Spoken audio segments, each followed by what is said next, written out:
Good morning, America. For viewers in the West, final preparations for the Pope's funeral, a new ruling overnight in the Idaho College murder case, and draft night for the NFL. Farewell to Pope Francis. More than 100,000 mourners pour into St. Peter's Basilica ahead of tomorrow's funeral. The route his simple casket will take, with massive crowds of the faithful expected. And what's next? The secret conclave as cardinals gather. We're there live. Breaking news. A car bomb exploding in Moscow just moments ago. A high-ranking Russian military official killed. As new deadly strikes hit Ukraine overnight, President Trump telling Putin to, quote, stop, after the U.S. told Ukraine to give up land taken by Russia since the invasion. Plus, China's new answer overnight to President Trump's claim of negotiations on tariffs. A teenager behind bars accused of sparking one of the largest wildfires in New Jersey in years. What authorities say he did. This morning, Luigi Mangione set to face a federal judge in the killing of United Healthcare chief Brian Thompson. Why prosecutors are seeking the death penalty. Breaking overnight. New developments in the Idaho College murders case. What the judge has now said about the 911 call from the surviving roommate. Terrifying encounter, how a quick-thinking 16-year-old escaped a man now charged with stalking her. I had a sense of panic in my brain that I needed to do something immediately. The shop owners who stepped in to help, we hear from the girl only on GMA this morning. Summer travel alert. The Points Guy joins us live with ways you can save on your getaway. With the first pick in the 2025 NFL Draft. And look at this crowd, more than 200,000 fans turning up for the NFL Draft. The big moments and surprises. #1 overall pick Cam Ward joins us live. And we have some Philadelphia Eagles here live. Plus, from Eagles to Owls, the baby animal who ended up on duty as we fly into the weekend. Live from Times Square, it's Friday. Good morning, America. Now, Gio, that is a move right there. Eagles to Owls. How about that? I like that. Love owls. Good morning, America. Hope your Friday is off to a good start. We are going to begin with the celebration of Pope Francis and preparations for his funeral tomorrow. Thousands of mourners still lining up to pay their respects as he lies in state in St. Peter's Basilica until this evening. And tonight, the Pope's coffin will be sealed in a ceremony. Chief International Correspondent James Longman is in St. Peter's Square with the latest. Good morning, James. Yeah, good morning, George. We are just one day away from the funeral of Pope Francis. Monarchs, presidents, prime ministers, they will all be here in the square. And then when he is buried, some of Rome's poorest and most needy will be there to say a final goodbye. The Vatican is preparing for the eyes of the world this morning. 200,000 people are expected in St. Peter's Square tomorrow for Pope Francis's funeral. Millions more will be watching across the globe. The People's Pope will be honoured in a ceremony presided over by Cardinal Giovanni Battista Re, the Dean of the College of Cardinals. Francis made his last appearance in this square in the Popemobile to greet the faithful at Easter. Thousands will now witness his final journey across St. Peter's and out of the Vatican, across town to St. Mary Major, where he'll be buried. Preparations for the funeral are well underway here. Thousands still lining up to see Francis lying in state. But take a look at the top of the stairs. You can see that is where Francis will be brought out for the duration of the funeral. It should last at least an hour and a half. You can see the sea of chairs which are here for the thousands of mourners. And then when the funeral is done, Francis will be taken into Rome and to St. Mary Major, where he'll be buried. The Vatican releasing the first project photo of the Pope's future tombstone, made of marble from the land of his Italian ancestors. It will bear only the inscription, Franciscus. 130 foreign delegates, world leaders and monarchs among them, are planning to attend the funeral. President Trump, the First Lady, President Zelensky and Prince William all set to appear. The Pope's coffin will be sealed later tonight in a ceremony led by Cardinal Kevin Farrell, a former Dallas bishop. Over the last 3 days, hundreds of thousands have poured into St. Peter's Basilica to get a last glimpse of the Pope. I was very, very emotional. I didn't think I'd cry, but when I saw him, I did. I started to cry. It's very emotional. Meanwhile, the cardinals continue their deliberations. New York's Cardinal Timothy Dolan joining the more than 100 others meeting here Thursday, discussing the future of the church and the conclave to choose their next leader. That's the time that we get to know one another. We listen to one another. Each of the cardinals will have a chance to speak. They speak about the beauty and the challenges of the church in their diocese. Now, with all these world leaders here, as you can imagine, security is very tight. There are anti-drone guns being deployed, fighter jets in the sky to secure the no-fly zone. I think it's fair to say that the procession out into Rome is going to complicate that slightly, given all of these ancient, narrow streets, but the thousands of people who will turn out, well, that will just underline France's status as the people's pope. Rebecca? Indeed it will. All right, James, thank you. We go now to Deborah Roberts with more on the place that Pope Francis chose to be laid to rest. Good morning, Deborah. Good morning, Rebecca. Most popes are laid to rest at St. Peter's Basilica, but Pope Francis, known for breaking with tradition, will actually be buried a few miles away from the Vatican here at Santa Maria Maggiore, the Basilica of St. Mary Major. He said he wanted to end his earthly journey at the place where he often came to pray and to seek the help of the Virgin Mary. This People's Pope, as he was referred to, wanted a simpler burial, a rite to reflect the simpler life that he led. So per his instructions, gone are the elaborate triple coffins, cypress, lead, and oak, and instead he'll be buried in just a plain coffin.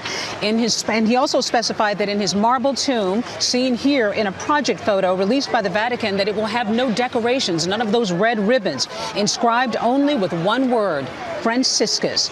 But much of the age-old ritual will remain. A white veil will be laid over the late Pope's face in his coffin and buried with him. The coins of his pontificate, his vestment, called a pallium, and a metal cylinder, which with a written text that sort of summarizes the dozen years of his work as Pope.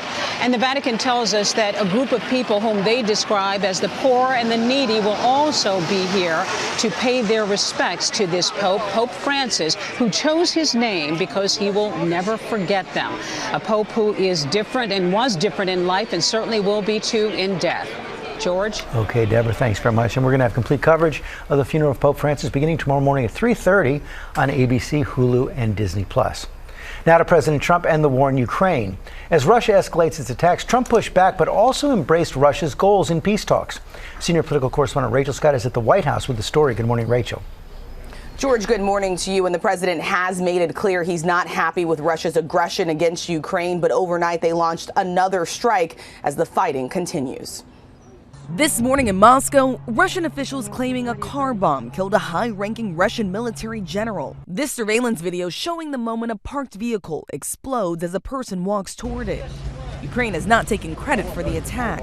It comes as Russia launches another drone strike across Ukraine, just one day after targeting Kyiv and one of the deadliest attacks on the capital in months. President Trump posting on social media, "Vladimir, stop," urging him to get the peace deal done. I wasn't happy with it, and we're in the midst of talking peace, and missiles were fired, and I was not happy with it. President Trump has repeatedly said he could end the war on day one. In an interview with Time magazine, the president now saying, quote, "I said that as an exaggeration." Months into his second term, the war has not ended. In the Oval Office, when asked what concessions Russia was giving up for peace, the president says Putin is not taking the whole country. Stopping the war, taking the whole country, pretty big concession.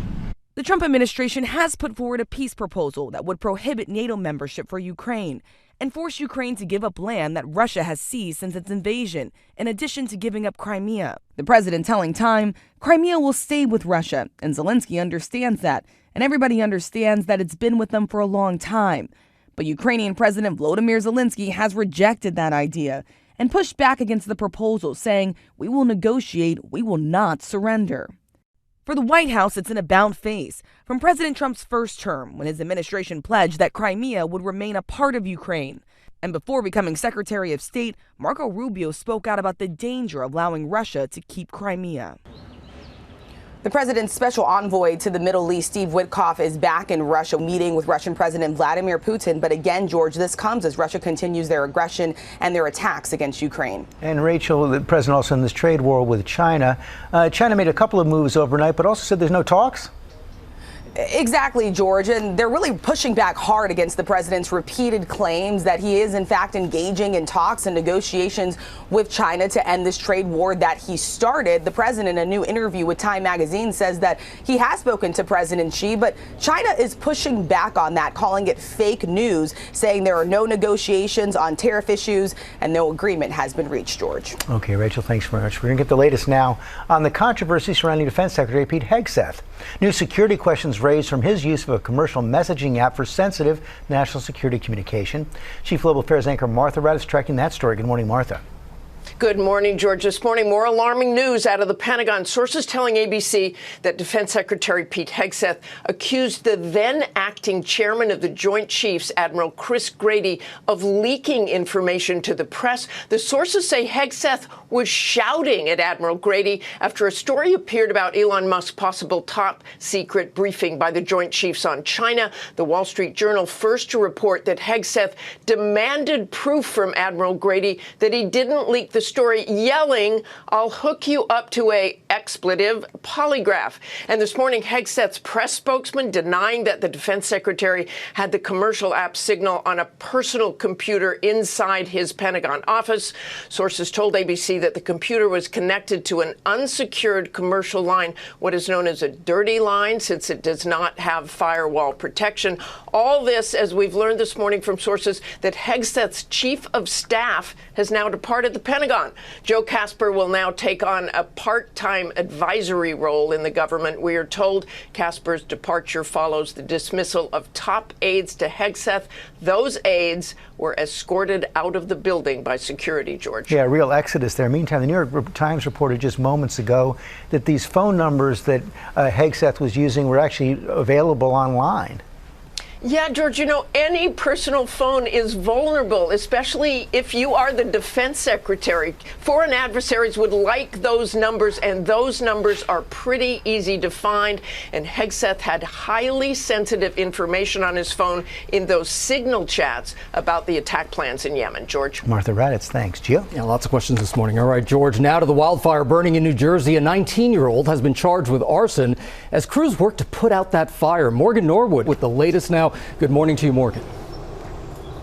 Good morning to you, Gio. 19-year-old Joseph Kling is accused of intentionally starting the wildfire that gutted this business you see right behind me. You can see the pole's pretty much the only thing that is still standing. But this morning, one of the big concerns is the smoke. We see it in the air. We smell it as well. And we know it is on the move, and it's triggering air quality concerns all the way in New York City.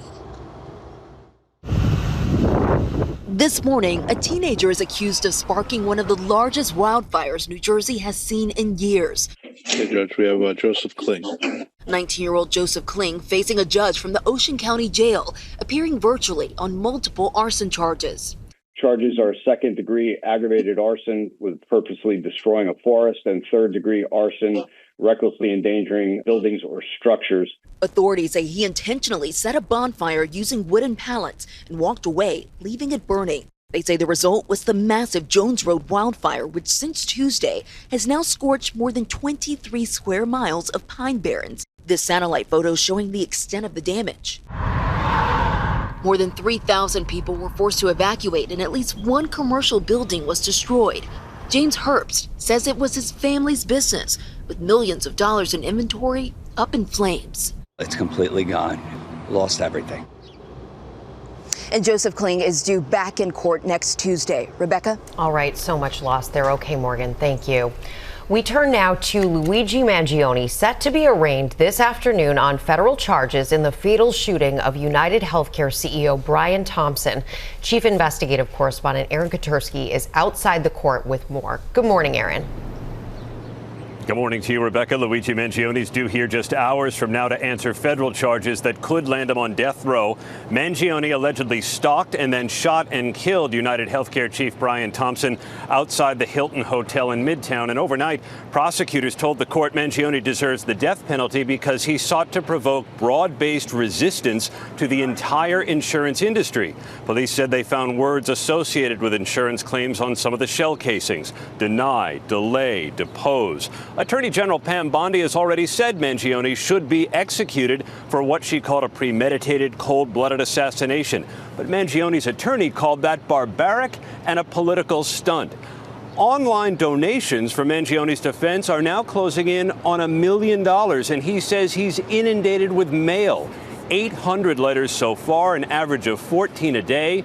Mangioni is keeping a handwritten catalog, writing, "I know the people who took the time and spent the money sending letters will appreciate verifying their letter's receipt." Mangioni is expected to plead not guilty here today.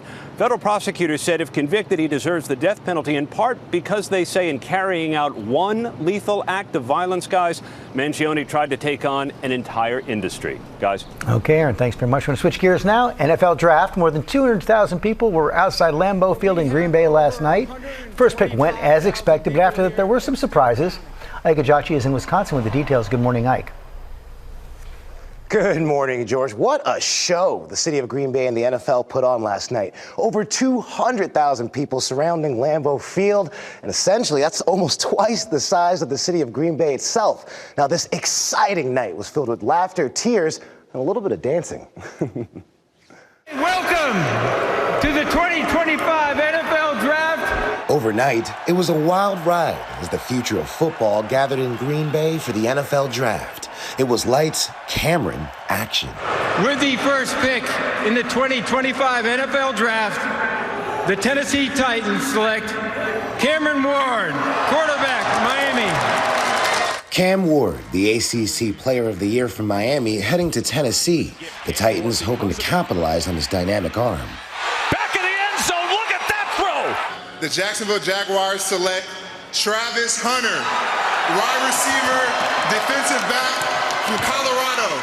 Heisman Trophy winner Travis Hunter dancing his way into the second overall pick. Expected to bring big energy to the Jacksonville Jaguars and possibly playing on both offense and defense. The New York Giants select Abdul Carter. Abdul Carter, the first defense-only player picked by the struggling Giants. And I gotta ask, man, you're a Philly guy going to New York. I mean, come on, man, how you feel about that? I'm a New York guy. I don't know about Philly. Over 125,000 rabid fans from around the country surrounding Lambeau Field, showing off their team's spirit. 8 people. The entire field turning into a sea of green for the home team's 23rd pick. Matthew Golden, wide receiver, Texas. There were a wide range of reactions throughout the night. Cowboys' newest offensive lineman, Tyler Booker, celebrated by taking his friend for a little ride, while the New Orleans Saints' newest offensive lineman, Kelvin Banks, was so overcome with emotion, he hit his face in his hat. Now, there are still so many amazing players still left on the board, including Deion Sanders' son, Shedeur Sanders, who is expected to go in the first round. Tune in to ABC later today to find out where he and all the rest of the amazing players will be playing. Guys. Okay, thanks very much, and tune in here in our next hour for Cam Ward. He's going to join us live. Coming up, the new rulings by the judge in the Idaho College murders case, including on the death penalty. And Eva Pilgrim is here with the story of a quick thinking teen. Eva. Hey, Rebecca. A 16-year-old girl says she was terrified when she realized a stranger was following her. She made a split-second decision that got her to safety. You'll hear from her exclusively. Okay, see you soon, Eva. And new at 7:30, former Congressman George Santos is set to learn his fate. How a baby owl ended up in a police car. George's favorite story coming up. Stay. I want you, I need you, oh God. Don't take. That's it right there. Welcome back to GMA with a flippin' fantastic moment. Well, I wanted to talk when we saw the flip, because that's the whole point. But okay, let's talk now. It was a flippin' fantastic moment from Benson Boone. Hey, so earlier this year at the Grammys, you know that performance. And now, this morning, Benson Boone is releasing a brand new song. We've been waiting for it. We'll tell you all about it in pop news. I have wardrobe looking for my baby blue jumpsuit right now. No, you don't. And you're just learning some acrobatics. Just don't promise things you can't deliver, Sam. First new at 7:30. A federal judge has ordered the return of another migrant deported to El Salvador. Judge Stephanie Gallagher, a Trump appointee, ruled that a 20-year-old from Venezuela was deported despite being protected as an asylum seeker who came to the U.S. as an unaccompanied minor. The judge has ordered the government to facilitate his return. Also, former New York Congressman George Santos will be sentenced today on fraud charges. Santos admitted to deceiving donors and stealing the identities of nearly a dozen people to fund his congressional campaign. prosecutors seeking more than 7 years in prison. And an alert this morning for parents about a recall involving nearly 180,000 car seats. Federal safety regulators warning of a potential choking hazard with specific safety first grow and go sprint car seats, pointing to loose pieces of foam in the headrest. No injuries have been reported and owners will be notified by mail. And the NBA playoffs, the top-seeded Oklahoma City Thunder are one game away from moving on to the second round, and the LA Clippers are up in their series after winning Game 3 at home against the Denver Nuggets. And the Knicks have regained home court advantage, topping the Pistons in Game 3 in Detroit. You can catch more NBA playoff action tonight on ESPN. Right now, the Idaho College murders case, the latest on that. Judge issued key rulings in the case last night, including on the 911 call from the surviving roommate. Kana Whitworth has the details. Good morning, Kana. Yeah, George, good morning. So the judge ruling the jury will hear most of that 911 call and receive the transcript, but they won't hear arguments about the defendant's autism spectrum disorder as a reason to avoid the death penalty. This morning, a striking blow to the defense in the Idaho College murder case, as their most recent attempt to have the death penalty taken off the table is denied. Mr. Koberger sits here today. He's innocent. And it's up to the state to bring evidence. Brian Koberger's defense team has argued that his autism spectrum disorder should preclude him from capital punishment. And this morning, the judge disagreeing, writing in part, "No court has ever found ASD to be a categorically death disqualifying diagnosis." The judge also citing the defendant's IQ, which is in the 90th percentile for his age, and his 4.0 GPA when receiving his master's degree in criminal justice. The judge has found because his diagnosis does not affect his intellectual capacity, he can still be subject to the death penalty. Koberger, whose defense team says is innocent, has been charged with the 2022 murders of Kaylee Gonzalez, Madison Mogan, Ethan Chapin, and Xana Kernodle, and the latest filing from the judge providing new details about when Xana's body was discovered. The judge citing grand jury testimony from a surviving roommate stating that when her friends were called over the morning after the murders, one of them went to the second floor to grab a kitchen knife. When he came back out, the surviving roommate saw Xana again for a split second, and I just started bawling. The roommate testified that I thought maybe she was still just drunk and all asleep on the floor. And at 11:55, that surviving roommate is heard pleading with the 911 dispatcher. Something happened in our house. We don't know what. Koberger's defense had argued that call shouldn't be played during the trial, but this morning, the judge ruling most of it can be, along with the surviving roommates' texts to each other and their attempts to reach the victims. The redaction that the judge is going to do to ensure that hearsay is excluded and redacted from what the jury hears, they will also make sure that it is complete enough for the jurors to understand the portions that are left. Now, the judge also allowing prosecutors to call several expert witnesses to the stand during trial, and that includes 2 members of the FBI to discuss cell phone records and a change in spending habits, as well as a supervisor at Amazon. Now, the next pretrial hearing is on May 15th, guys. And we know you'll continue to follow it. Okay, Kana, thank you. We turn now to a scary encounter caught on camera. A teenage girl fleeing a man who she says was following her, and authorities say she did everything right. Eva Pilgrim is here with that story. Good morning, Eva. Good morning, Rebecca. Such a scary close call diverted thanks to a quick-thinking teen and 2 store owners who didn't hesitate to help. And this morning, that teen and her mother are speaking out exclusively to GMA. This is the terrifying moment that a 16-year-old Pennsylvania girl says a man started following her. I kept on hearing this guy, but I was just like, it sounds like an older man. I don't think an older man would approach me that way. And he had finally ran up to me. In this surveillance video obtained by our station WPVI, Ariana McMillan was walking along a busy road outside Philadelphia when she says this man began walking closer and closer to her, making inappropriate comments. He did have a very large bottle of liquor in his hand, and in my eyes, I saw that as a weapon. He pushes me a little bit. We better start walking. And in this moment, I had a sense of panic in my brain that I needed to do something immediately. The teen, scared, made a quick decision, running to a nearby shop. I just was like, there's a woman there and I'm going to run to her. I saw like someone had like a sign in like their yard or something that said something about someone named Rachel. So the name, I just went, Aunt Rachel, is that you? It distracted whatever that gentleman was trying to do. Aunt Rachel, actually Tina Moss, a shop owner, saw her running toward her, immediately played along, taking the girl inside her store with her husband, Bill. He followed her directly from the store to the window and banged on the glass. They called the police. And once they came, he still was banging on the doors and wasn't stopping, and they were trying to arrest him. The man now charged with stalking and harassment. Christina Pino grateful to those store owners who helped her daughter, visiting the shop to meet the couple. Thank you. You're welcome. Yeah, and her mom calling those store owners her daughter's guardian angels. The store owners say they're parents and they hope someone would do the same for one of their children. So, Absolutely. Really nice to see people helping each other. It is. Thank you, Eva. Now, a look at how the current economic uncertainty is affecting summer travel plans. Points guy Brian Kelly is here. Brian, thanks for coming in this morning. Getting a lot of warnings about this uncertainties from airlines. What should travelers expect?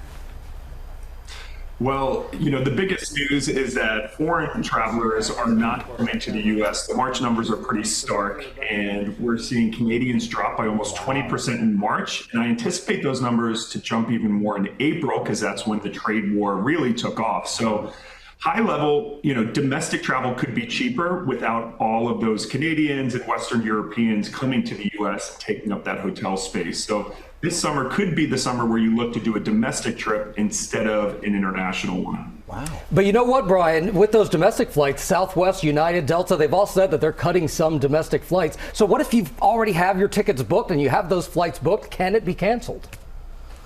Absolutely. The airlines often do this. They'll downgrade the aircraft on a flight to, meet that reduced demand. The airlines don't want to lower fares, so they're going to try to control capacity first by canceling flights. And many times you'll log into your account and see that you have a connection when you book that nonstop flight. And this can be infuriating. And what I recommend to passengers, you don't have to take what the airline gives you. New DOT rules state that you can get a full cash refund if you don't like the flight that they put you on. Of course, check the prices of flights. They might have one up, so you might want to take it, but you can always call the airline and ask them to put you on a better flight, even on another day that you booked. So don't just assume what the airline gives you is what you have to take. So it's worth making a phone call and even waiting on hold potentially for that call, Brian. Well, it can be forever. Worth it for I've you. done I'm not it. waiting. I like it when they say, give us your number and we'll call you back. That makes me happy. Brian, with domestic travel now, you've seen this decline from international travelers coming to the U.S., finding hotel deals. What's the best way to find it? And if someone was looking a week ago, are they going to find better prices next week? Absolutely. Well, the best thing about hotels, many are refundable, but people don't realize this. Too many people book a hotel and forget it. So I highly recommend always check back. Now, if you are staying at a budget or economy hotel and you book through an online travel agency, I recommend reaching out to the hotel directly. Often they'll beat the rate that you saw online, and hotels generally treat customers better that book directly with them. At the luxury angle, if you're booking luxury hotels, I highly recommend go through a luxury travel advisor, like a virtuoso agent. They'll usually get you the same price, but also add in tons of extra perks like upgrades, free breakfast, etc. So there, you don't want to book directly. You want to go through luxury travel advisors. That is so true. You can even get a newspaper should you want to read one. So Brian, I watch the news every day, and I know about this whole global uncertainty and economic uncertainty because I watch the headlines. Is there a way my viewing the news can help me? Can I take advantage of this uncertainty for any deals? Absolutely. Well, I think in general, there's always going to be deals out there. One of the silver linings of a lot of this uncertainty is the credit card companies are in a huge war right now to get premium consumers. There's the Chase Sapphire Preferred is a 100,000 point bonus right now, which is over $1,250 in value. So my tip to people looking to get in on this uncertainty is, sign up for a great credit card, get thousands of dollars in points, and use that to book your flights. And remember, points redemptions, and when you use your airline miles, you can change those. So free of charge, which most people don't realize. And even if you get stranded this summer, and the airline can't get you home, use your frequent flyer miles to get you home instead of waiting in that 2-hour line in the airport. Right, always a lot of good advice. Yes. Thank you. Now with our play of the day, and it's a good one because we've got Sam. Okay. And we've got a baby owl. Who? Who? Who? It's an owl story. Yeah, I mean, it's either that or hoot, and I didn't know where to go, so we did that. Police Detective Smith was walking as you do through a busy parking lot in Clearwater, Florida, one morning when he stumbled on this tiny eastern screech owlet, because that's what you call a baby owl, all alone. Detective Smith scooped it up and saved it from oncoming traffic because it was in immediate danger and moved it to a safe location. And then, get this, waited. And this is key because he wanted to see if there was a parent nearby, but no adult returned to claim this owlet. That's when the Detective Smith, knew it was time to call in the pros and the local Fish and Wildlife Commission. Now they took this adorable owlet to a specialized raptor rehabilitation center, as one does, for extra care. Experts stress, and let's learn something from this, that if you find young wildlife and it appears to be orphaned, please first observe from a distance. Parents are often near, and they don't like it when you get in between them and their baby, whatever it is. But if the animal's in danger, go ahead and move it to safety. And if you're in doubt, contact a local wildlife rehabilitation center or just call the authorities for guidance. You're right. I do like this story because Allie and I actually once saved a baby owlet. Get out of here. Same exact story. We found it right in the middle. It was out at the beach, and we saw it right in the middle of the street. And we did exactly what you said. We moved it to the side, called. Who picked up the owlet? You or Ellie? George, I love that story. It's a happy Good job, ending. Good job. Well done, Allie. Well, we've got more baby animal news coming up ahead. The new video of the baby sloth born at the San Diego Zoo. And we're going to exclusively reveal his name. And we also have Super Bowl champions in Times Square, these Eagles. They're players, and they're here to tell us about a cause very close to their hearts. Stay with us. There you go. Good morning, America. It's 8 a.m. Farewell to Pope Francis. More than 100,000 mourners pour into St. Peter's Basilica ahead of tomorrow's funeral. The route his simple casket will take, with massive crowds of the faithful expected. And what's next, the secret conclave, as Cardinals gather where they're live. Touchdown. With the first pick in the 2025 NFL Draft, the Tennessee Titans select Cameron Ward. Standout quarterback Cam Ward joins us live after his life-changing night at the NFL Draft.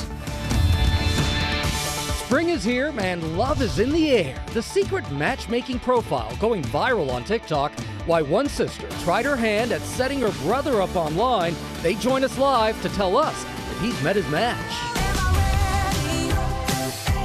Are you ready for some football?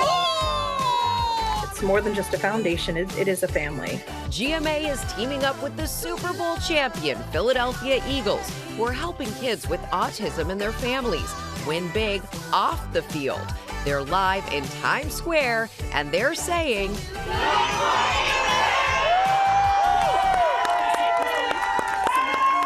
live from Times Square, it's Friday. Good morning, America. The Eagles have such a great program. They're so happy to welcome them to Times Square this morning. Hope you all are starting your weekend off well as well. Yes, absolutely. We are so ready for this morning. They are here with some of their friends for Autism Acceptance Month. The teams made it their mission to uplift kids with autism, doing so much good work, and we can't wait to talk to them all about it. So special. We can't wait. Also this morning, Lori B has a sneak peek there at some of the products inspired by the new live-action Lilo and Stitch, including ones for your four-legged friends. First look at the top stories breaking today. We start with the latest on the celebration of Pope Francis and the preparations for his funeral tomorrow. Senior national correspondent Terry Martin is in Vatican City. Good morning, Terry. Good morning, George. The Cardinals are gathering. World leaders and royals from around the world are flying in, and thousands of people are still streaming into St. Peter's Square on the last day that Pope Francis will lie in state here. Tonight, the coffin will be closed in a formal ritual, and the square has been transformed for the Pope's funeral. 200,000 people are expected to attend, and the High Mass will be presided over by Cardinal Giovanni Battista Re. He's the dean of the Cardinal of Colleges, and he's 91 years old. And then that wooden coffin carrying Francis's mortal remains will be transferred at a slow pace 2 miles across the city of Rome to the ancient Basilica of St. Mary Major, a place he loved. There will be 9 days of formal mourning, and during that time, the Cardinals will meet privately to discuss the challenges facing the church and size each other up, because after that, the secret conclave, that ancient rituals, the Cardinals in the Sistine Chapel, voting twice a day, 4 times a day, twice in the morning, twice in the afternoon, until they choose the next pope. And when they do, we'll see that white smoke coming up from the chimney, a sign that a successor to Francis has been chosen. George. Terry Moran, thanks. And of course, we're going to have complete coverage with the funeral of Pope Francis. That starts tomorrow at 3:30 a.m. on ABC, Hulu, and Disney+. Gio? And we'll be watching. Okay, George, now to the Karen Read retrial, where prosecutors are focusing on the relationship between the Massachusetts woman and the boyfriend she's accused of killing. We're now seeing text messages from the day before he died. Chief National Correspondent Matt Gutman joins us with more on this. Good morning, Matt. Hey, good morning, Gio. Those text messages exposing the cracks in the relationship between Read and her boyfriend, police officer John O'Keefe, with accusations of cheating in the days leading up to his death. Now, the prosecution's point here to show that Read had a motive for allegedly hitting him with her SUV the night of that Boston blizzard back in 2022. This morning, in that third day of the retrial, the prosecution using text messages between Karen Read and her boyfriend, John O'Keefe, to try to prove their relationship was on the rocks at the time of his death. This is from Karen Read to John O'Keefe. You have really hurt me this time. Karen Read facing second-degree murder charges, accused of hitting O'Keefe with her SUV in 2022, leaving him for dead in another officer's yard during a blizzard. Massachusetts State Trooper Nicholas Guarino reading aloud the text exchange, which began the day before O'Keefe's death. From the defendant to John O'Keefe, tell me if you're interested in someone else. Can't think of any other reason you've been like this. From John O'Keefe to the defendant, nope. Things haven't been great between us for a while. Ever consider that? After that, the call log shows a flurry of calls from Read's phone to O'Keefe's, calls he mostly ignores or sends straight to voicemail. Read continues to text, I know your heart isn't in this anymore. I felt it for a while, and especially lately. I'm willing to try more, but not if you approaching the point of indifference. John O'Keefe to the defendant, I've told you already, I don't bounce back as quickly as you do after we have a battle. And there was also much discussion about how much she drank. Remember, police say her blood alcohol level was up to 0.08 9 hours after she dropped him off at that get-together, legally intoxicated in Massachusetts. And today, the jury is going to be taken to the Boston suburb of Canton to see the house where John O'Keefe was killed with their own eyes. Rebecca. All right, community watching this one so closely. Matt, thank you. We're going to turn now to a GMA health alert on the rise in whooping cough cases. The CDC reporting cases are more than double what they were this time last year. And our chief medical correspondent, Dr. Tara Narula, is here with more. Nice to see you, Doc. You too.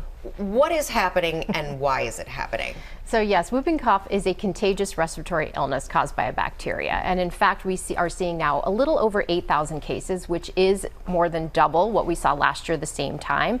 Last year, we saw about 35,000 cases total, which was the most we had seen in the last decade. So cases are definitely on the rise. We usually see about 10,000 per year pre-pandemic.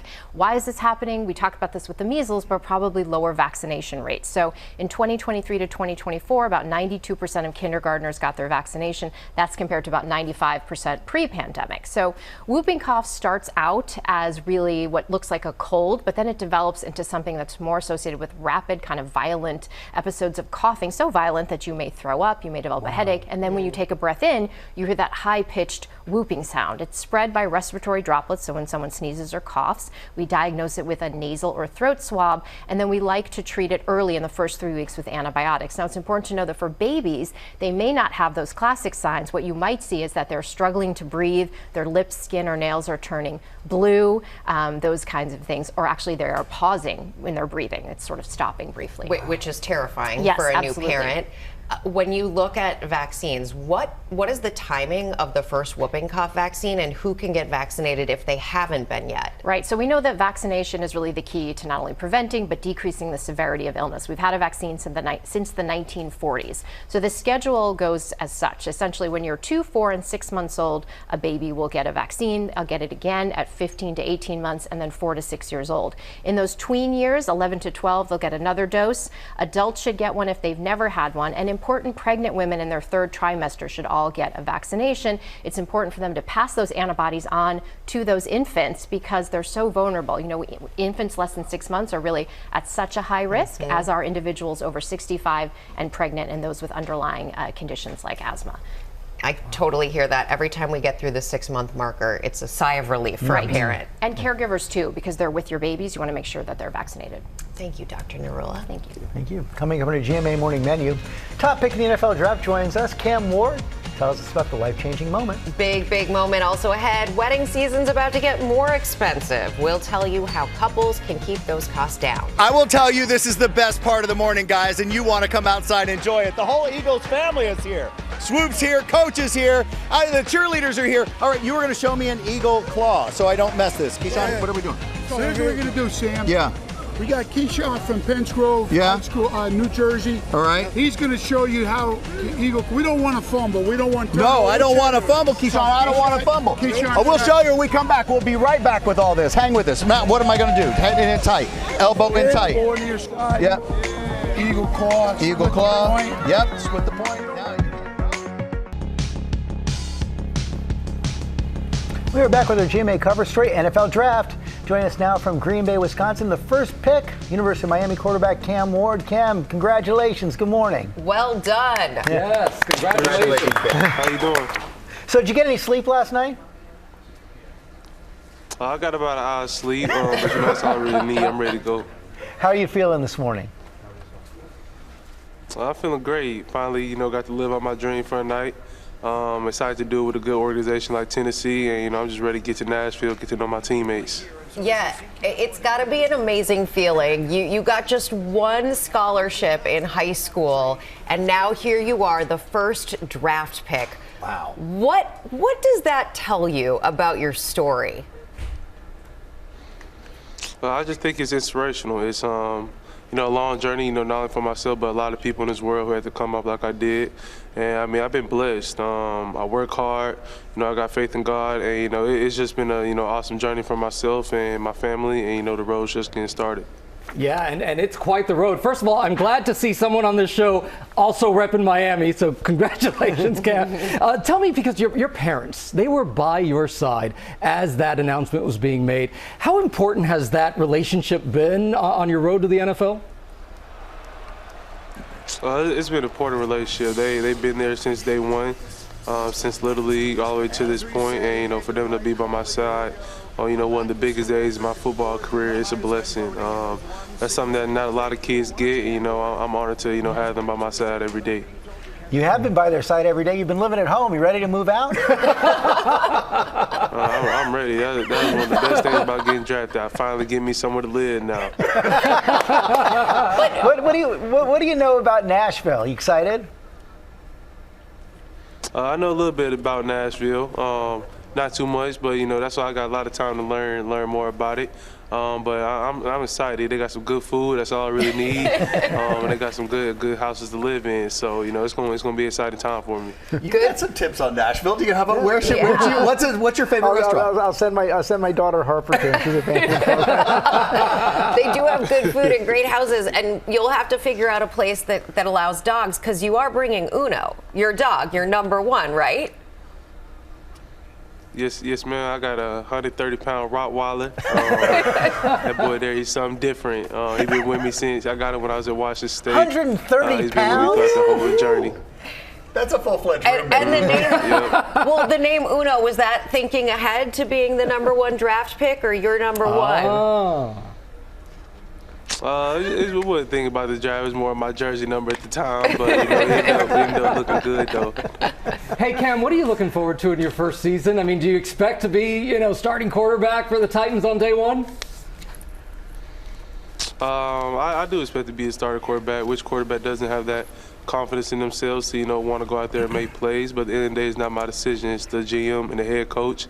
I know they're going to put myself in the best situation in the franchise. So I'm excited, you know, just to learn the playbook some more and, you know, be with my teammates. Well, congratulations. You really earned it. And as you said, it's a great blessing. Hope you enjoy it. Thanks for coming in, Cam. Yes, sir. Appreciate it. Take care.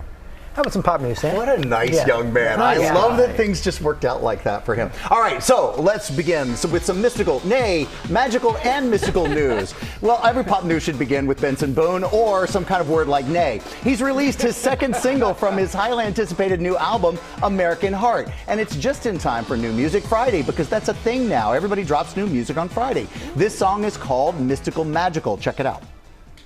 Dancing at the movies, 'cause it feels so mystical, magical, oh baby, 'cause once you know my love is so mystical, magical, oh baby, 'cause once you know. Okay. I like it. Just when you thought it couldn't get better, That's it's another better hit. than the last hit. That's huge. The Grammy-nominated star debuted. It's the first time I heard it, Mystical Magical, during his incredible 2-weekend performance at Coachella. Here, Lara and I had cut our fringe. We were so ready to go, and we missed all of this. We didn't get a chance to go. This month was Coachella. Benson Boone on festival kick right now, stopping in North Carolina, Tennessee, California before headlining the Governor's Ball Music Festival. I didn't know this was a thing. Here in New York in June 6th, we gotta go. Mystical Magical is streaming everywhere now, and American Heart drops as an album on June 20th.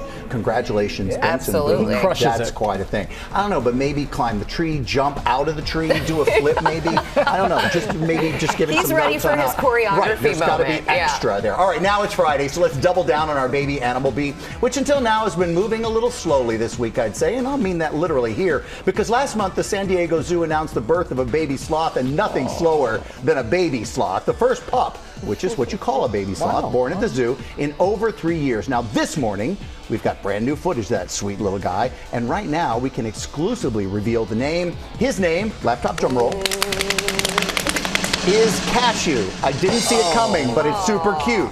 The zoo telling us that Cashew is doing great, becoming increasingly independent, climbing on branches, spending time away from mom and dad. Pretty soon he'll be saying he wants to go to college in Tennessee. That's the way children are. Is this a follow-free zone? No. How did he go get the ahead. name Cashew? I'm not sure, George. And it was a surprise for me because maybe it's the color. I'm not sure. But you know, when you open up to names and people give you names and they chose it. It's a cute name. Yeah, they didn't ask me. Pete's like, let's They keep it didn't moving. ask I'm me. coming, Pete. I'm coming.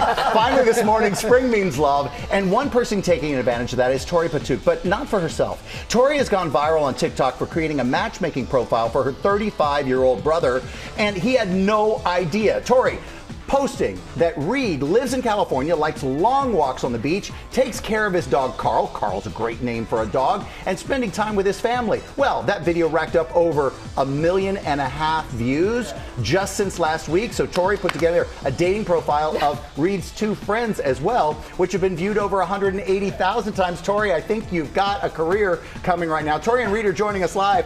Tori, it's so nice to see you. Reed, nice to see you as well. Tori, let me start here. What inspired you to be a matchmaker for your brother? I mean, did he need that much help? I don't think he necessarily needs that much help, but it was completely a joke. I never had any intention of it going viral. I honestly posted the video, went into a yoga class. I didn't ask Reed before I posted it, and then came out of the yoga class, and it had already gone viral. All right, well, that's the way sisters are. So Reed, your sister didn't tell you about this until after the post. What did you say? Were you like, wait, what? Yeah, no, she actually asked me if she could post it. I said absolutely not, and she said too late. I've already posted it. So it was off to the races. I was actually recording a podcast with my buddy and came back. I had my phone turned off, and my phone had absolutely blown up, hundreds of messages. So it took off real quick. Yeah, that many views. I bet it was a blow up. Say, Reed, have you gone out with anyone from a candidate from the posting yet? Yeah, no, I've had some interactions, heavily influenced by the twins. So there's another sister as well. So Tori and Emily both have had their input on this. But yeah, no, it's been fun. Honestly, the best part about this has been the family kind of aspect. So like everyone's gotten in on it. My parents don't have TikTok. They drove to a friend's house I love to go this watch story. TikTok. So they drove across the neighborhood. But yeah, it was a whole thing. But yeah, no, it's been a ton of fun, and it's been fun to connect with the twins, obviously. We live across the country, so it's fun to connect. And I know they like having their fingers in my dating life, so it's been interesting to say the least. You'll have to undo that grasp a little bit. We love both of you. It was so nice of you to come on and say hi. Good luck with all the future. I don't think you need it. The one thing I would say, by the way, though, is we have some very wonderful producers here at GMA, and I know you had a chance to talk to any of them. And if one of them stood out, you just let me know, because I can facilitate. Okay, I can make this happen if love's not happening that way. All right, George, that's pop news. Thank you, guys. Thank you, Sam. Let's go to Ginger. Sam, I was doing the same thing. I was like, oh, Samantha, that would work, right? Exactly. I mean, I'm calling her out. Okay, maybe I make a TikTok soon. Okay, we are going now to the right stuff to put an end to bad hair days. And Lori Bergamotto's here with what you need to get salon style at home. Everything here is shoppable on our website at that QR code at the bottom of the screen as well. So great to see you, Lori. So great to see you. Happy And you're Friday. bringing tools for us, so tell us what we need. So we are so lucky because we have such talented stylists here, We right? do. But if you don't have that, and who does at home, I don't at home, you need something like this tool. This is the Shark Flex Style. And we've heard about this from so many viewers. They want to know, is it good? Does it work? Is it worth the money? And the answer is a resounding yes. Okay. It is amazing. So this is one magic wand, and it has multiple attachments. You can smooth hair, you can dry hair, you can get curls. My stylist Greg used it this morning. You can see Rebecca there, my hair before, my hair during. My hair after looks like this. I mean, I am the after picture. And what was so great about it is he said, and a lot of the stylists in the room said, this is a great tool for people at home to use if you don't have that prowess with tools or curling irons or things like that. No heat damage. It really cuts down drying time, and you can get multiple different styles. So this is a great tool All for in that. one. All right. And you're a glowing example of it, Lori B. Well, thanks. Well, we actually, if you want to travel and still get that multi-purpose, those styles, this was fantastic for that. This is the Bondi Boost Mini Styler. It's under $60 at Sephora. And we actually had our social media producer, Angelica, the beautiful Angelica, try this out for us so you can see her hair before, during, and after. And what she said is that she used the curling iron attachment. It gave her really beautiful beachy waves. She was sort of surprised at how powerful it was because it is mini, you guys, but it's mighty. And she has long hair, so it actually really long hair. Really great. Yeah, and to that point, with the straightening brush, she said if you have really, really curly hair, you might want to opt for something a little bit bigger. But for me, my hair's just a little bit wavy. This sort of thing would be perfect, so you can have straight or curly either way on the go. Okay. This is so viral.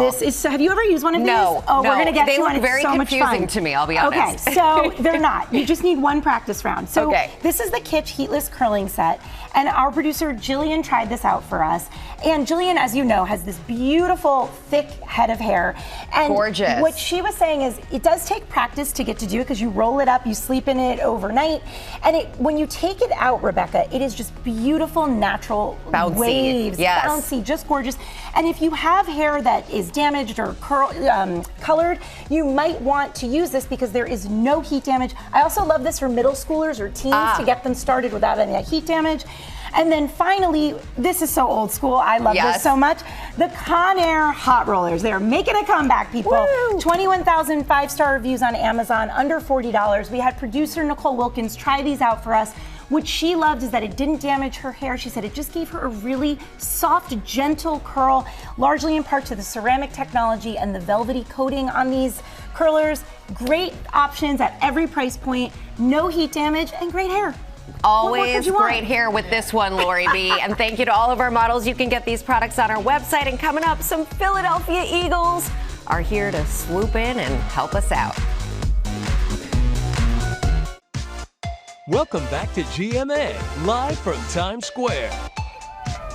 I promise this is the best thing to do on a Friday. This is an amazing story. Welcome back to GMA. We've got a great crowd here this morning. Everybody's from the Eagle organization and the family to help recognize Autism Acceptance Month. And we're teaming up with Super Bowl 59 champion Philadelphia Eagles, who are making sure everyone wins off the field too. With the Eagles Autism Foundation, it's raised nearly $40 million for research and care. Isn't that incredible, guys? Good job, everybody, by the way. To help people with autism and their families live life to the fullest, we're going to talk to the team and that makes these clanks happen. But first, let's take a look at what they do. Good work, Tyler. Good work. For 13-year-old Eagle fans Tyler and his mom Stephanie, the Eagles Autism Foundation has been a game changer. It's more than just a foundation, it is a family. Tyler even making a big catch like this at one of their all-purpose clinics. And you know that gave Tyler a thrill like no other. It feels great. It feels like I'm getting attention for what I'm doing. He just wants to show everybody what he can do. It's great. It's really fun to watch. The clinic's focusing on abilities, not disabilities, and giving kids a chance to practice, cheer, and even drum it up. Something Tyler couldn't get enough of. We'll do it again and again and again. The organization also giving families a community of inclusion and acceptance. I needed an outlet. Sorry. The biggest thing is we have other people to relate to, meeting people and talking to people and being connected with these people. It's literally impacted every possible facet of our lives. And it gives the kids a chance to meet some of their Eagles heroes, like offensive tackle Jordan Mailata. For them, it is a breath of fresh air that they get to hang out with somebody that they may look up to. It reminds me there's more to life than just the stresses of football. The team selling these special shirts, raising more than $250,000 for autism research and programs. That's the best part about our fans. We start something, our community, our fans, they really get behind it. As for Tyler and Stephanie, it's like going home. I honestly don't know where Tyler would be without it. So we've got a mini clinic happening right now. We've got the Eagles cheerleaders, we've got Swoop, we've got families all here. Jordan Mailata's here, Landon Dickerson's here, Coach Stoutland is here. These kids have been running drills all morning long. They're not tired yet. The Philadelphia Eagles Foundation, Autism Foundation. Guys, welcome. We're so glad you're here. Thanks for having us. Great to be here. Hi, Jared. How are you?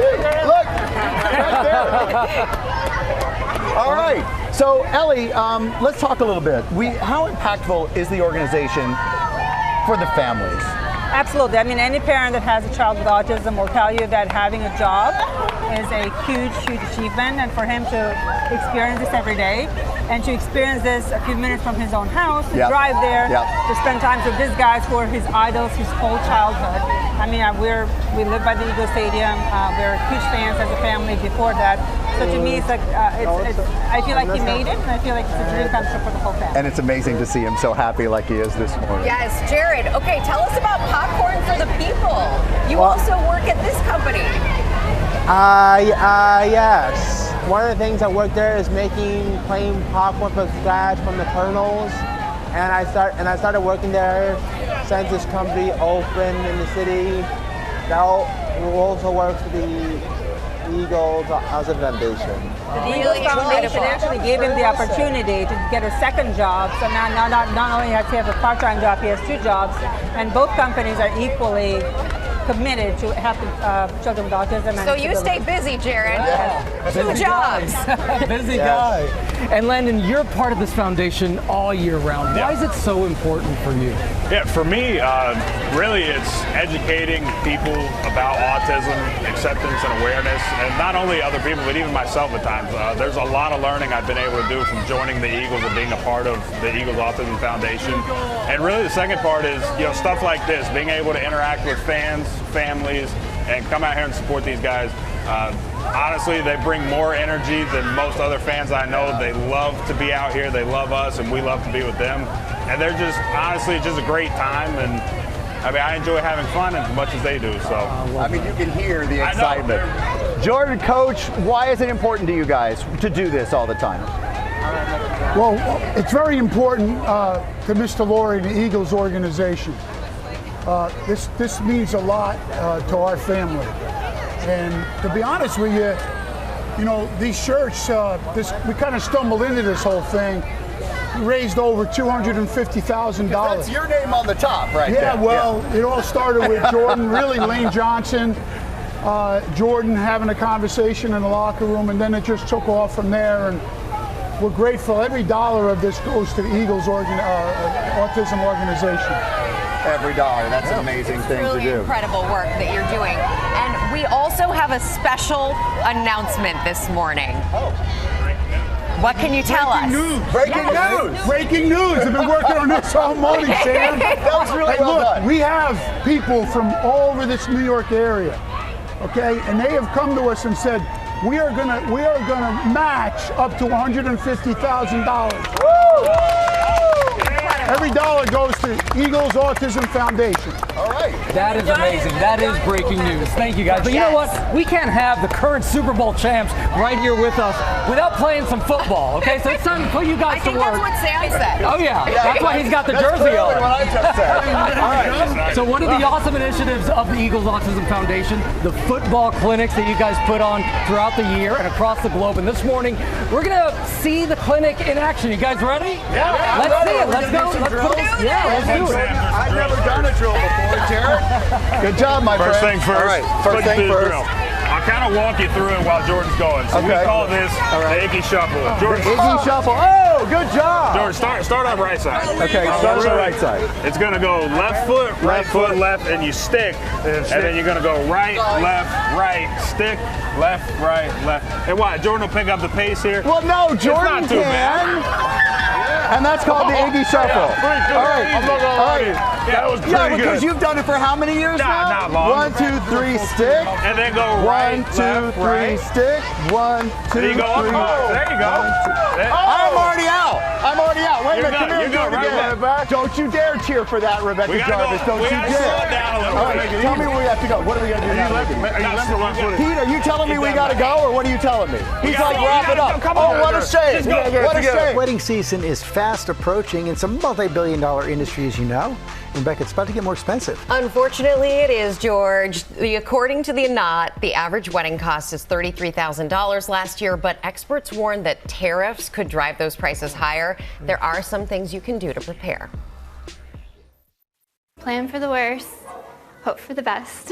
Planning your dream wedding might be getting even more expensive due to the impact of tariffs on the wedding industry. We're all just kind of bracing for impact. With many aspects of weddings sourced abroad, Maren White, a wedding planner at Toast Events in Atlanta, says the impacts could be felt across the board, from flowers and invitations to hair and makeup, and of course, the gown. I definitely think we need to be inflating basically every category at this point. 90% of bridal gowns are produced in China, along with other Asian countries. According to the National Bridal Retailers Association, they warn that combined tariffs and duties on gowns from China would now be 169%. We have to call 211 clients and ask them for more money for tariffs.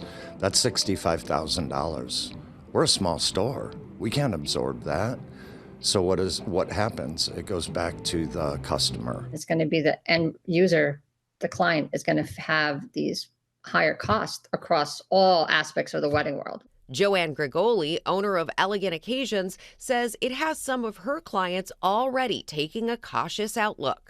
I think people are just kind of the wait and see approach. Planners tell us not everything can be sourced locally. There's no single wedding business in the United States that use 100% American-made supply chain items. It's just impossible. The vision may be impacted and may have to pivot slightly due to these tariffs, but at the end of the day, you're here to marry your partner. That's right. Remember what it's all about at the end of the day. There are some other ways to save, though. Buying off the rack instead of getting that custom-made dress can be very helpful. Also, think about mixing it up. You know, people can do a backyard wedding. There's plenty of different ways you can do this. If you are doing it at a venue, look at that contract. The fine print is really key. And Sam, you had an idea. Well, I'm just saying, put it to your house. Take all that money, put it to your house, put it to your future. Of course, no one liked that idea. I mean, it made sense to me. But you did say throw a party in the house. Right, and then throw a party in the house. But like my niece, Sydney, all of her friends got married at about the same time. I'm like, well, can't you share a dress? And no one liked that idea either. Or a big communal wedding. Ginger, if you want to throw any ideas out there, go for it. I am all about the shared dress. You are on to something there. That's what I'm talking about. We don't need this many dresses in the world, that's for sure. Somebody could have mine. I'm happy to give it to you. We are so happy to be joined now by best-selling author Laura Day. She's an expert on intuition and is here to talk about her new book, The Prism: 7 Steps to Heal Your Past and Transform Your Future. Laura, good morning. Good morning. Hi. You know, we've had you on GMA for years, and we have a photo. 30 years. I don't want to admit to it, but 30 years. 30 years. But we have a photo from 2006. I want to show that photo here. There's something special about your dress. Yes, this is the dress that I wore for my very first book, for my first appearance around 30 odd years ago on GMA. Oh. I had it taken out 2 inches, full disclosure, but this is it, and I thought, wow, it's my lucky dress. It's beautiful. This is my last self-help book, so I wanted to start and end with this dress. Okay, and you call it the Prism. What led to that? The prism is the architecture of all of us. It's what makes you you, but what makes you you also determines your life, what you attract, who you meet. And a lot of us need to change that. So this is the way to change. Well, and you just teased that, but that's big headline here. This is your last book. Yeah, I'm going to write memoir next, but I realized that this was the book that saved my life. Intuition, those flashes of insight helped, but that this was in a way given to me when I was a small child.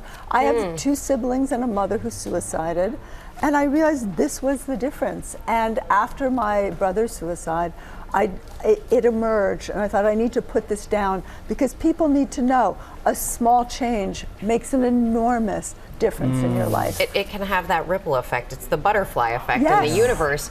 When you think about making those small changes, however, it can be very daunting for anyone out there, especially if you're stuck in those patterns. And the book goes into depth, but what would be the first step you would recommend someone take if they're struggling with that question?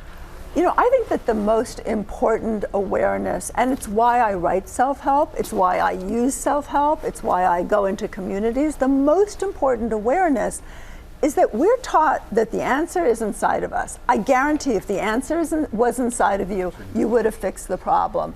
You need to find something outside, those flashes of intuitive insight, self-help, being in communities and taking a moment to let things have impact and make a shift. But a miracle takes a moment, and it's so important, especially in those moments of desperation, to remember it takes a moment. Wait a beat. Do something different, and you cannot do something different from inside yourself. And it may feel like a lot right at that moment, but later on, when you look back, you say, oh, I'm glad it happened in the time that it happened. Right. Yeah, absolutely. This is part memoir. What do you hope that people take away from this?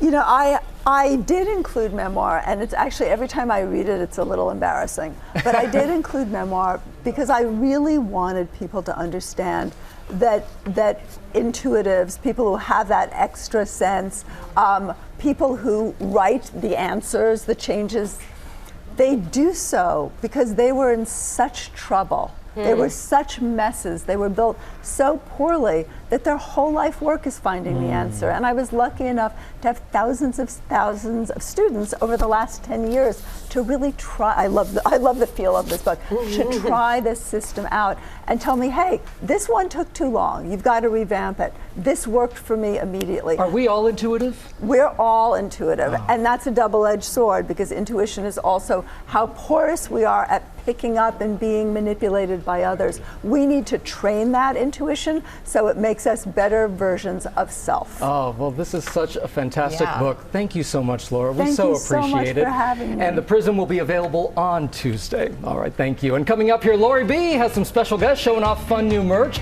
And all those dogs are adoptable from Best Friends Animal Society. Stick around. Oh, there's Stitch. We'll be right back. Welcome back to GMA, and there is Sam, and you will see Stitch in just a minute. He is the star of the all-new live-action movie Lilo and Stitch, and Lori Bergamato is back with a sneak peek at products inspired by both, oh, there's Stitch, inspired by both the original 2002 movie and the upcoming one, and you can find this all on our website. Hello, Lori. Hello, my friends. We've got Stitch, we've got Sam. What else could we need, right? All the S's are covered. There we go. Okay, but I want to talk to you about this amazing stuff. You guys know it's been 22 years since the original came out, but the live action's coming out, and look at all these fun toys. This is amazing. It's a huge plush. We've got these blind boxes. You have kids, you know blind boxes, half the fun is the mystery. But I want to show you this many moods Stitch. So 7 different moods when you press him. Look at his LCD eyes. Okay, the eyes are the coolest. Isn't that so cool? And they have all different moods. There's one that's hangry, which is representative of all of us before we've had coffee, right? But he's so much fun, chaotic, cute. Exactly what you want from Stitch in these toys. Everyone will love. We love it. And here you can wear your love for Lilo and Stitch. I mean, Gio, you know, Stitch is not just a character. He is a lifestyle. So this is a first look, you guys. Disney for the Gap. This is the first collab that your first time you're seeing really? this collab. Okay, Disney for the Gap. Disney for the Gap here. And then also we've got this great lounge fly belt bag, this Disney Store backpacks, and the Crocs. A little bit of comfort with your chaotic alien. And the time of year you need those. Exactly, so we love that. And then also for the home. Look at all this fun stuff. So we've got this FHI Heat unbrushed. This is so fun. And look at this fuzzy blanket. Nice. Love that. The little, I feel like Gio. Right? Yeah, that looked great. Okay, do we know what Gio's taking? We gotta get to the puppies. Okay, the puppies. These are Sam. These are the cutest products. one of all. So these are actually senior adoptable dogs from Best Friends Animal Society. We love them. Look at how cute Fruit Bat is in this pet bed. They describe Fruit Bat just as a sassy middle-aged lady, and let me tell you, I can relate, Fruit Bat. Fruit Bat is just chilling. And we have, look at Princesa in this costume that's so adorable, this Stitch costume. And then of course we have a harness over here on Sarah. Look at beautiful Sarah. And again, these are senior dogs. They are adoptable, you guys. So and with the this is Stitch product, I mean, how cute can we get? They're so Champion? chill. If you don't want to run a puppy around or chase after one, a senior dog's a good bet. I mean, I have 3 kids. I feel like a senior dog is Might be actually right. what, It sounds what like you I should want be Fruit looking Bat. for. I could take Fruit Bat. With the Stitch pet bed, too. why not, I mean, right? Sam, come on. If you want the chaos in the product and not in the dog, this is the way to go. Beautiful stuff. Thank you, Lori, especially Fruit Bat, and of course you, Sam, as my well. pleasure. Lilo and Stitch is opening exclusively in theaters on May 23rd, and you can find all these products on our website. Thanks so much for joining us on this Friday. That was a great show. I hope to see you tomorrow on GMA Saturday. Have a great weekend, everybody.